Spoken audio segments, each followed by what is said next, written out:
बयाना में भारतीय थल सेवा दिवस पर ताज होटल हमले के फौजी कमांडो केशव गुर्जर ने शहीद स्मारक पर विभिन्न मांगों को लेकर दिया धरना, किया अनशन। भारतीय थल सेवा दिवस के अवसर पर ताज होटल पर आतंकी हमले में आतंकियों से मुलाकात करने वाले फौजी कमांडो केशव सिंह गुर्जर ने बयाना में स्थित शहीद स्मारक पर सैनिकों व युवाओं की विभिन्न मांगों को लेकर धरना दिया व अनशन किया। अनशन व धरने में कमांडो केशव अकेले ही बैठे रहे, किंतु फौजियों और पूर्व सैनिकों के नाम पर बड़ी बड़ी बातें करने वाले वहां ना जाने क्यों अपनी उपस्थिति दर्ज नहीं करवा सके। अब क्या कहा कमांडो केशव सिंह ने, उनकी बात उनकी जुबानी सुनिए जती मीडिया के साथ।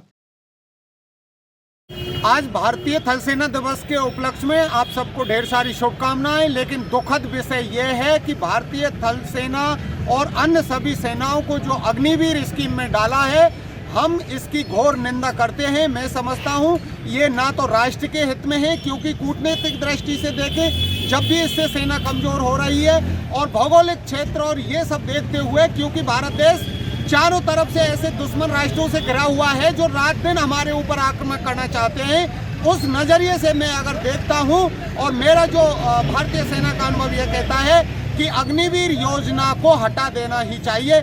मैं इसीलिए आज धरना, उपवास, अनशन बयाना शहीद स्मारक पर बैठा हुआ हूं।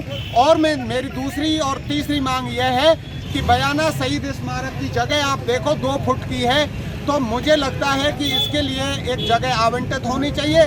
तीसरा, राजस्थान सरकार ने जो भारतीय जो सैनिक हैं जो एक्सीडेंटल डेथ या जो शहीद हैं उनकी जो वीरांगनाओं के लिए शैक्षिक योग्यता लगाई है उसको ख़त्म कर देना चाहिए, क्योंकि वो हम लोग मध्यम वर्ग से आते हैं, किसान वर्ग से। भारतीय सेनाओं में जो लड़के हैं वो हैं, तो वो लोग बिना उनकी जो अनुकंपा नौकरी है, उनके जो भी परिवारजन हैं, उनमें से कोई भी इतना पढ़ा लिखा शायद नहीं हो सकता है, तो ये भी एक परेशानी का कारण है। आज मैं पुनः भारत के राष्ट्रपति, प्रधानमंत्री और जो हमारे रक्षा मंत्री हैं उनसे ये गुजारिश करता हूँ कि भारत सरकार आप समझें, ये अग्निवीर योजना राष्ट्र हित में नहीं है।